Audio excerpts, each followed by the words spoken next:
mga nakakatakot at delikadong hayop sa Pilipinas na mukhang cute at harmless lamang.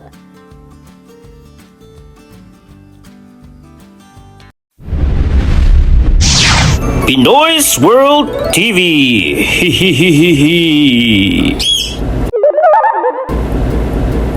Number 15. Tokay Gecko or tuko. Simulan natin sa isang hayop na maaring literal na nakatira sa kisame o puno malapit sa bahay. Ang tuko or gecko. Maganda pa nga ang itsura nito. Bluish gray na balat na may orange or reddish spots at malalaking mata. Pero kumpara sa karaniwang butiki, dambuhalang tuko. Maaari itong umabot ng humigit kumulang 35 centimeters at may records na umaabot malapit sa 45 centimeters. Nocturnal ito at kumakain ng ipis, kuliglig, beetles at iba pang invertebrates. Ang malalaki kaya ring kumain ng maliliit na vertebrates. Kaya actually, malaking tulong ito laban sa pests. Anong problema? Territorial at defensive ang tuko. Kapag na-corner, maaari itong mag-hiss at magbigay ng mabilis at masakit na kagat. Hindi venomous ang tuko, pero sapat na ang lakas para makasugat. At yung sikat na tuko na tawag, hindi yun countdown ng kamatayan. Communication at territorial call nila yon. Number 14. Hantik or Asian Weaver Ant. Mukha lang itong ordinaryong langgam. Maliit, kulay orange hanggang yellow-green at ilang millimeters lang ang katawan. Pero, ang langgam na ito or ang tinatawag na Oikophilia smaragdina ay isa sa pinaka-aggressive na langgam sa widespread Philippines. Makikita sila sa mangga at mga puno at kakaibang bahay nila. Pinagdugtong-dugtong ng workers ang mga dahon at ginagamit nilang silk na ginagawa ng sarili nilang larvae na parang buhay na sewing machine. Kapag ginulo ang colony ay ibang usapan na. Kumakapit ang antik gamit ang matitigas nitong mandibles at kasabay nito maaari itong maglagay o mag-spray ng formic acid sa bahagi ng kagat. Ang result, matinding hapdi, irritation at pamamaga. Mas nakakatakot pa, hindi lang isa ang kalaban mo. Isang colony maaari magkaroon ng maraming nests sa magkakatabing puno. Kaya yung simpleng paghawak sa isang sanga, pwedeng maging instant welcome party ng dose-dose ng antik. Number 13. Nettle Caterpillar or higad. Sa unang tingin, ang ilang higad ng family Limacodidae ay parang cute na gummy candy, bright green, minsan may yellow, blue o red markings. May mga halimbawa nito sa Pilipinas kabilang ang mga parasa at iba pang mga Limacodid caterpillars na naitatala mula Luzon hanggang Mindanao. Pero ang makukulay na protrusion sa katawan nila ay hindi decoration, guys. Maraming Limacodidae ang may venomous o urticating spines. Kapag tumama sa balat, pwede magkaroon ng biglaang burning pain, pangangati, pamumula at pamamaga. Sa mas matinding reaksyon, naiulat din ang numbness, weakness at nausea at syempre dizziness.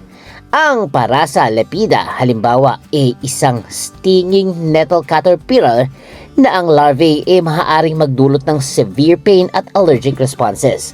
Nakakatawa lang isipin na pagkatapos ng nakakatakot na caterpillar stage, magiging maliit na moth lang pala ito.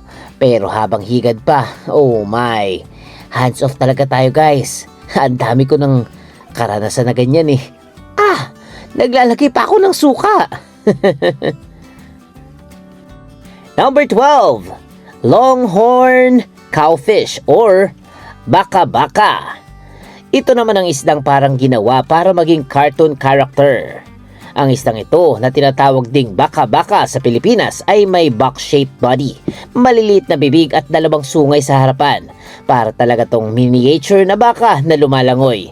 Maaari itong umabot ng humigit kumulang 46 centimeters. Karaniwan itong shy at kumakain ng maliliit na benthic invertebrates na hinahanap nito sa buhangin. May matigas din itong carapace na parang body armor. Pero narito ang nakakagulat. Kilala ang pamilya ng boxfishes dahil sa toxic skin secretions na ginagamit bilang chemical defense. Kapag matinding stress ang ilang boxfish, ang nalabas nila ay substance na maaaring maging toxic sa ibang isda din. Lalo na sa enclosed environment tulad ng aquarium. Importanteng linawin guys. Hindi ito kabilang sa pinakamalaking direct danger sa tao sa listahang ito. Ang creepy factor nito ay ang katotohanang ang cute na boxfish may chemical defense system na kayang gawing problema ang tubig sa paligid nito. So, huwag kayong magsasama ng ganitong klase ng isda sa aquarium ha. Number 11. Peacock Mantis Shrimp. Kung makikita mo ang shrimp na ito o tinatawag na Odontodactylus silarus, baka maisip mong ilagay agad sa aquarium. Green, blue, red at orange, isa ito sa pinakamakukulay na crustacean sa dagat. May records ito sa Pilipinas, kabilang ang Batangas at Southern Leyte. Pero, huwag magpalin lang sa rainbow colors nito. Ang dalawang front appendages nito ay biological hammers. Sa scientific measurements, naitala ang strike na umaabot sa humigit kumulang 20 meters per second at peak impact forces na mahigit 1,500 newtons. Dahil napakabilis ng suntok, nagkakaroon pa ng cavitation bubbles sa tubig. Kapag nag-collapse ang bubbles, meron pang pangalawang shock. Ibig sabihin, parang dalawang suntok sa isang atake. Ginagamit ito para basagin ang shells ng crabs, snails at clams.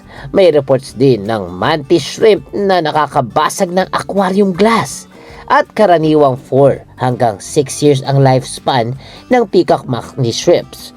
Maliit, maganda, pero may built-in underwater hammer. Number 10. Titan Triggerfish. Makukulay na reef fish lang ang dating ng isdang ito o tinatawag na Balistoides viridensis. Greenish-gray ang katawan, may yellow-green sa mukha at parang hindi naman interesado sa tao. Hanggang sa lumapit ka sa pugad nito. Diyan tayo nagkakatalo. Ito ang pinakamalaking triggerfish at maaaring umabot sa 75 centimeters. Kumakain ito ng sea urchins, crabs, mollusks, tube worms at maging coral. Ibig sabihin, ang bibig at mga ngipin nito ay ginawa para durugin ang matitigas na pagkain. Kapag breeding season at may itlog na binabantayan ng female, maaari itong maging napaka-territorial. May documented reports pa nga ng females na umaatake sa divers habang nagbabantay ng nests. At hindi tulad ng makamandag na hayop, walang venom ang kailangang katakutan dito. Ang weapon niya ay simpleng malakas na panga at tapang. Kaya kung may triggerfish na paulit-ulit na lumalapit sa diver, huwag isiping nakikipaglaro lamang. Baka ikaw na ang nasa property niya at malapit sa nest. Kaya lumayo ka na lang guys. Number 9. Rabbit fish or danggit. Ito ang tunay na sorpresa para sa maraming Pinoy. Ang isdang ito ay kabilang sa Siganus guttatus at iba pang Siganus na tinatawag nating danggit or samaral o kitang sa iba't ibang lugar. Ito'y ordinaryong isda na makikita sa palengke. Pero buhay pa man ito, may hidden weapon na ito. Ang dorsal at anal spines nito ay venomous. Ang Siganus guttatus ay maaaring umabot sa humigit kumulang 42 centimeters at karaniwang kumakain ng benthic algae. Matatagpuan ito sa coastal reefs, seagrass areas, mangroves at maging sa mga lugar na mababa ang salinity. Hindi sila nangangaso ng tao. Ang problema ay kapag hinawakan, inapakan o mali ang pagkakahawak, pagkatapos mo itong mahuli. Isang tusok ng matigas na spine nito ay maaaring magdulot ng napakasakit na envenomation. Kaya ironic, yung isdang mukhang harmless at herbivore pa, may venomous defense system laban sa mga predators tulad natin. Literal, na gulay ang kinakain pero may karayom na venom. Number 8. Fire worm. Kung mahilig kang mag-snorkeling, diving o reef aquarium, tandaan ang itsura nitong isdang ito. Gaya ng Eurytho complanata. Para lang itong makulay na marine bulate na may puting balahibo sa magkabilang gilid. Pero yung balahibo ang problema. Ang mga yon calcareous bristles or chaetae na madaling dumikit at mabali sa balat. Kapag nahawakan, pwedeng maramdaman ang matinding hapdi. Kaya nga, fireworm. Interesting dito, matagal nang pinagdedebatehan kung tunay bang venom injection ang nangyayari o kombinasyon ng mechanical irritation at bioactive compounds.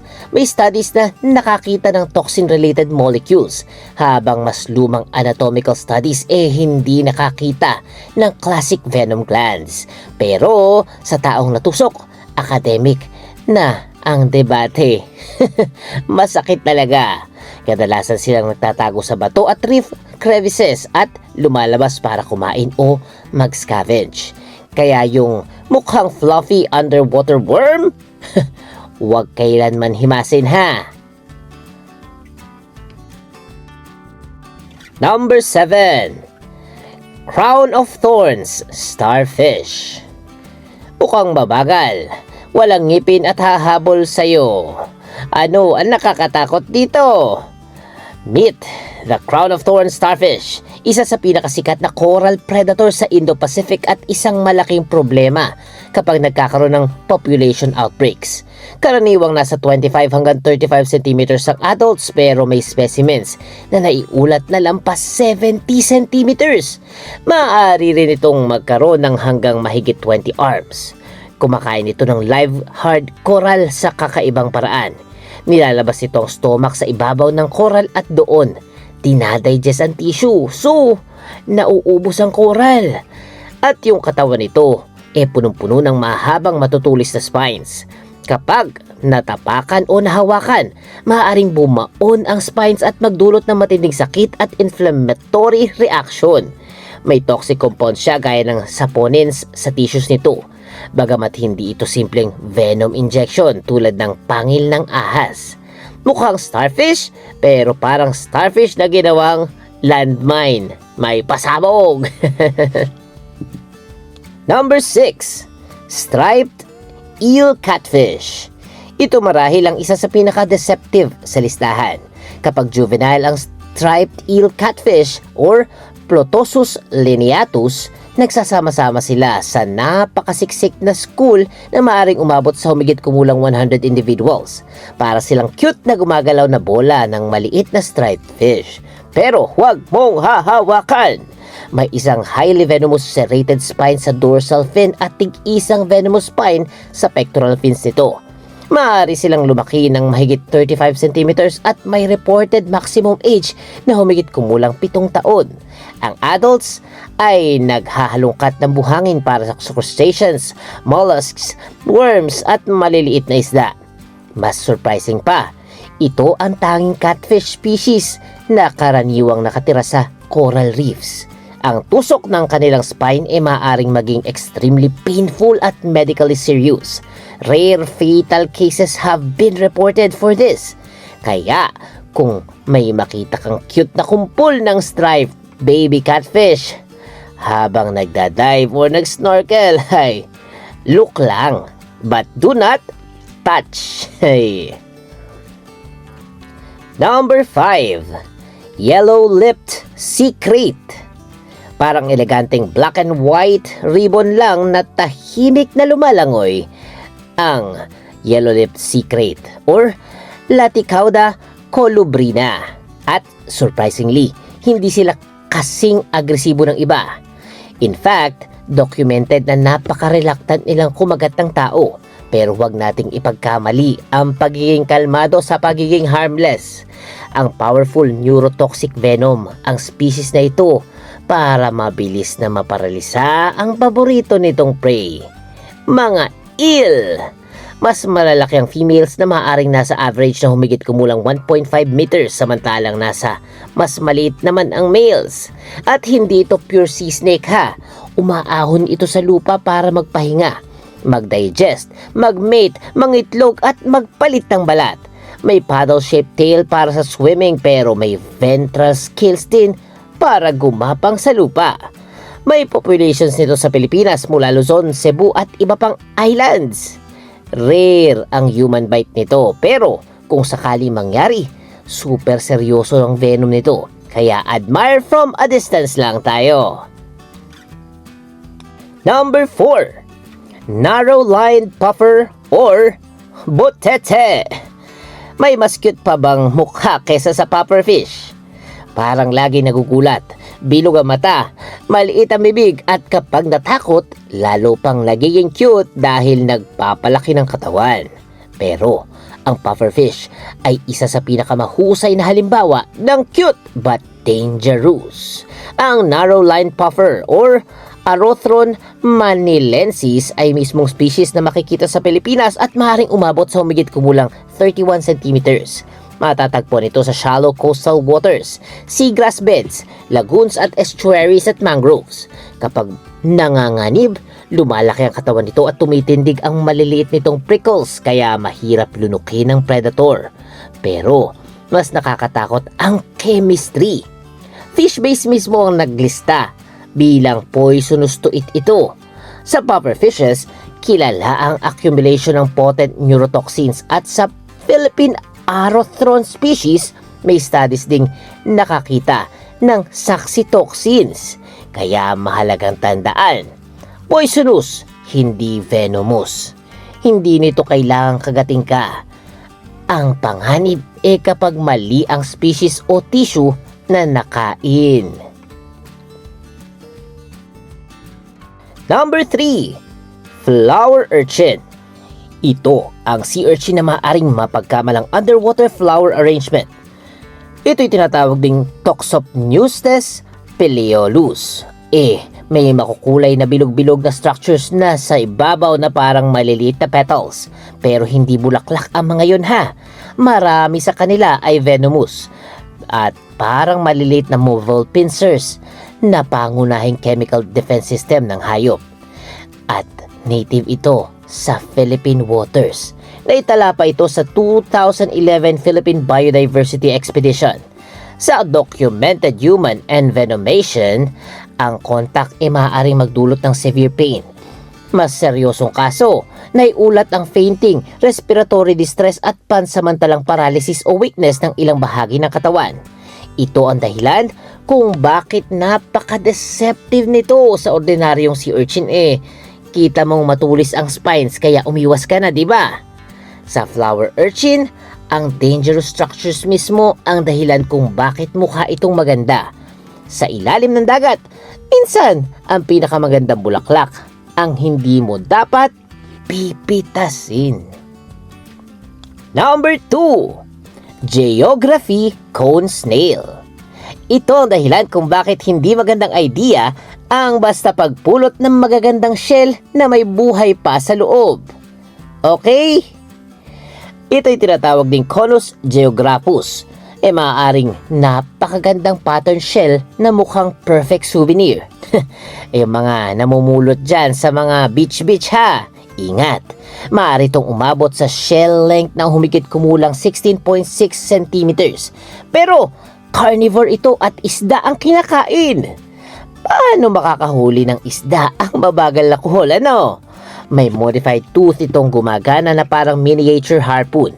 Ginagamit nito ang proboscis para mabilis na maiturok ang venom cocktail sa prey at maparalisa yon. May strategy pa itong parang net. Maaari nitong palibutan o engulf ang fish bago ito tusukin at lunukin. Sa tao, ang severe envenomation ay maaaring humantong sa numbness, muscle paralysis at respiratory failure. at walang simpleng anti-venom na maaari lamang iturok pagkatapos ng sting. Kaya kung may buhay na cone snail sa beach or reef, never, ever, ever, huwag mong hawakan. Ang shell na mukhang collectible ay maaaring maging loaded with biological harpoon sa loob. And at number 1, Greater Blue-Ringed Octopus. Isa sa pinakamagandang halimbawa ng maliit pero huwag na huwag hahawakan. Ang octopus na ito ay may scientific name na Hapalochlena lunulata. Ito'y documented sa Pilipinas. Nakikita ito sa dive areas gaya ng Anilao at iba pang Philippine reefs. Napakalit nito at ayon sa FAO, around 12 centimeters total length ang maximum ng karaniwang reference para sa species, bagamat mas malaki ang apparent spread sa ibang measurements. Kapag relaxed, maaari pa itong maging brownish or yellowish at madaling mapagkamalang ordinaryong maliit na octopus. Pero kapag threatened sila, lumilitaw ang nakakasilaw na electric blue rings. Yun ang warning, guys. Ang saliva nito ay may tetrodotoxin, isang napakalakas na urotoxin na humaharang sa nerve signals. Nakakatakot pa, maaring hindi gaano masakit ang mismong kagat kaya posibleng hindi agad mapansin. Pagkatapos, maaaring magkaroon ng weakness, paralysis at pinakadelikado, pagkaparalisa ng muscles na kailangan sa paghinga. So, pwede tayong mamatay dito. Walang specific anti-venom.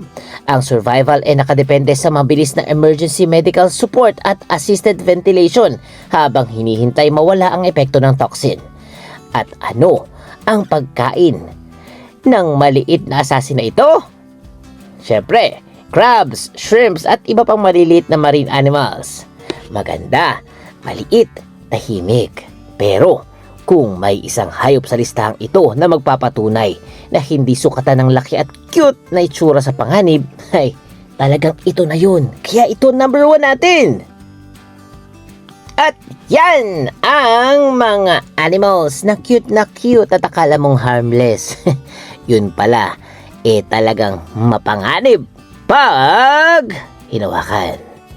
Minsan, ang harmless looking shell may harpoon. Ang bulaklak may venom.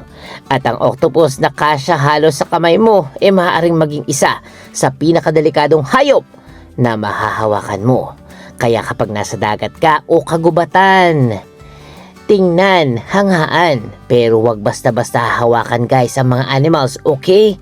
Or, please, mag-ingat na lang tayo kapag naglalangoy. Umiiwas na lang pag may nakikitang kakaiba, okay?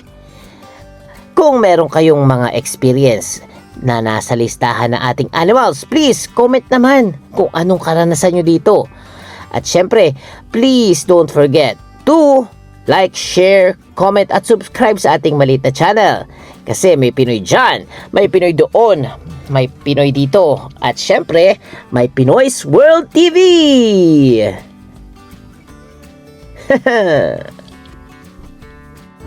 Mag-subscribe, like, share, and comment na lang ha. Goodbye guys!